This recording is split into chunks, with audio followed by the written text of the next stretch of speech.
sebelum Pak Suding. Karena dibatasi kerugian negara ini hanya bisa seberapa yang dinikmati. Nah ini kita lakukan. Untuk pertimbangan dapat dibaca putusan yang kita ajukan tuntutan untuk perekonomian, itu hampir seluruh perkara di pertimbangannya hakim setuju. Tapi hakim tidak kenakan karena memang pasal 18 membatasi bahwa ini nggak bisa dituntut. Nah inilah yang kita akan coba bawa ke gugatan perdata nanti melalui JPN kita. Tapi tujuan untuk pemiskinan sudah tepat. Nah itu kira-kira proses penanganan. Nah termasuklah penanganan-penanganan lain yang rembetannya terkait nanti ada perkara-perkara yang kita bisa ungkap besar. Itu selalu kita konsentrasikan dan fokus untuk pengembangan. Balik ke pertanyaan Pak Suding, termasuk perkara Zaro Prikar. Ini menjadi perkara prioritas kita, yang di dalamnya memang sedang kita dalami nih Pak Suding. Sedang kita dalami. Tapi fakta yang ada ketika kita masuk, kita ketemu duit 1T, ya, dan SOP kita juga jelas. Ketika anak-anak masuk, itu bagaimana menjaga supaya satu lembar nggak hilang atau satu ikat. Itu selalu kita wajibkan dia bawa keluarganya, bawa ketua RT, dan tidak boleh menghitung kecuali orang bank. Sehingga clear and clean ketika barang tersebut bisa dibawa. Ini kira-kira mekanisme berdalam yang saya buka sekarang di Komisi 3. Kira-kira seperti itu sehingga kita bisa jamin bahwa jaksa kita terjaga ketika membawa itu. Fakta yang kedua ketika kita temukan uang ini rentang waktunya panjang pengakuan Zaro Prikar. Sehingga yang menjadi tantangan kita adalah membuktikan sebanyak ini dari siapa saja. Dari siapa saja, kemudian ke siapa yang akan digunakan suap, atau apakah uang ini titipan hakim atau penegak hukum lain. Nah ini masih sedang proses. Apa bukti prosesnya? Zaro Prikar sekarang sedang kita kejar TPPU. Kita berharap dia mau bercerita banyak Pak Sudi. Termasuk di persidangan.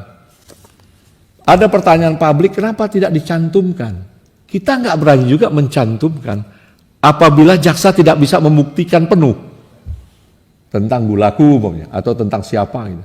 Nah proses tetap berjalan. TPPU ini pun sampai sekarang ini ada 8 aset rumah mewah, ada 7 bidang tanah, hampir seluruh aset yang terindikasi selama beliau menjabat tersita dengan jaksa di perkara TPPU.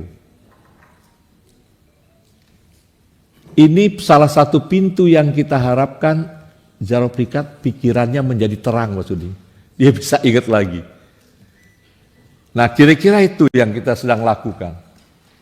Nah pertanyaannya apakah Gulaku ini tidak diperiksa? Diperiksa Mas Sudi. Sudah 2 kali panggilan, kita sedang dalami. Apakah dia tersangka atau tidak? Mungkin secara tertutup pada akhirnya kita pun tidak keberatan dibuka. Karena kita berkepentingan juga untuk berantas ini. Karena perintah Jaksa Agung jelas.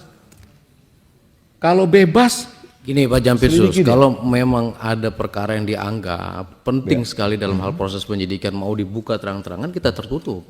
Kan gitu. Nanti kita bikin. Tapi kalau memang masih bisa dijelaskan secara umum ya tetap terbuka. Ya silakan Pak Jampitsus. Jadi saya pun tadi bilang ke Dirdik saya batasi karena ini terbuka. Kita juga nggak mau anak-anak kita di lapangan ini kesulitan nih. Tapi pada akhirnya nggak mungkin kita gantung, pasti ada keputusan nih. Tapi tolong beri waktu kami, karena semua perkara ini tidak semua sama. Ada yang bisa singkat cepat kita lakukan, kejar CCTV, kejar apa, cepat kita bisa buka. Tetapi ketika dia bicara, saya dari tahun 2012, kita butuh waktu untuk men-tracing ini. Men-tracing ini dari alat bukti lain, selain dari secari kertas memang kita akui. Ada tulisannya. Tapi barang bukti ini harus dihidupkan kembali oleh kekuatan alat bukti lain. Sedang kita dalami Pak Sudi. Kami mohon dukungan Komisi 3 mudah-mudahan ada juga masukan ke kita, sehingga kita juga bisa tertuntun dalam proses uang sebesar ini dan banyak.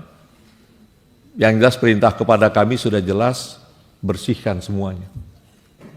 Bersihkan semuanya agar kita harap bagaimana perintah untuk membersihkan BUMN, bersihkan Pertamina, bersihkan Krakatau Steel, ini bisa terlaksana dengan baik sepanjang rekan terdekat kami hakim dapat satu garis. Nah ini kira-kira, kami tidak ada keraguan sedikit pun, kami tidak ada yang ditutupi, cuma ini faktor teknis pembuktian. Teknis pembuktian yang kami pun tidak keberatan. Nanti pada satu waktu apabila jaksa agung menyampaikan, oke, tibalah saatnya kasus ini keputusan, diundang tertutup, kita akan buka semua BAP.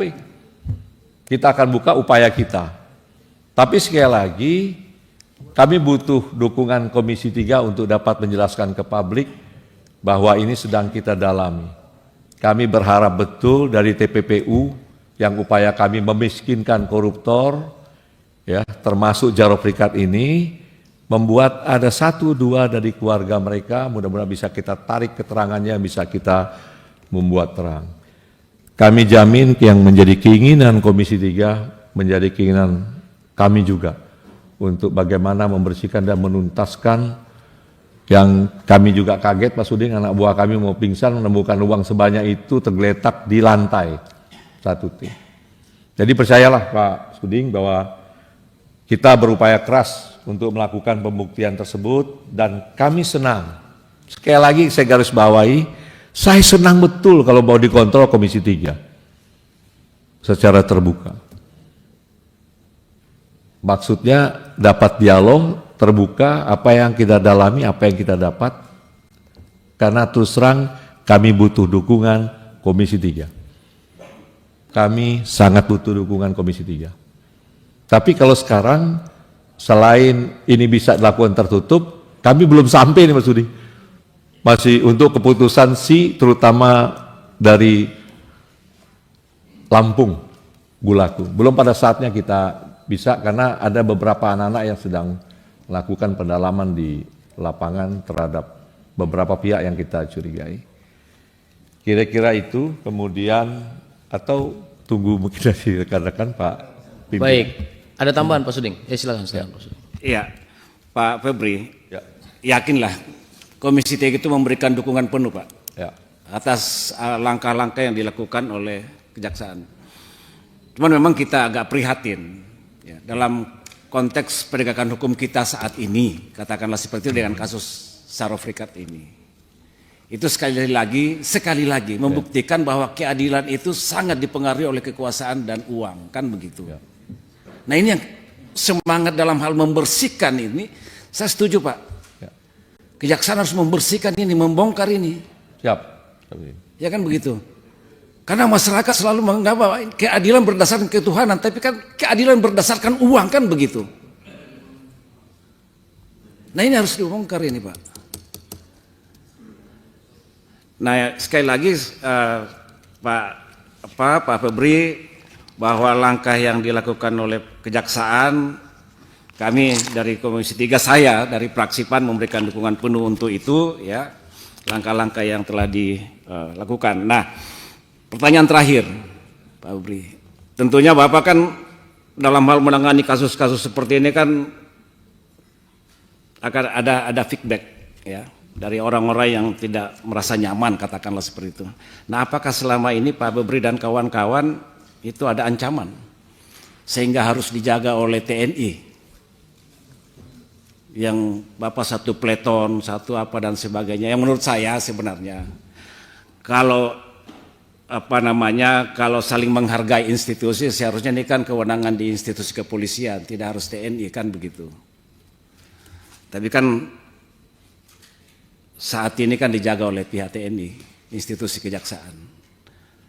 Nah pertanyaan saya, memang selama ini Pak Febri dan kawan-kawan ada kondisi darurat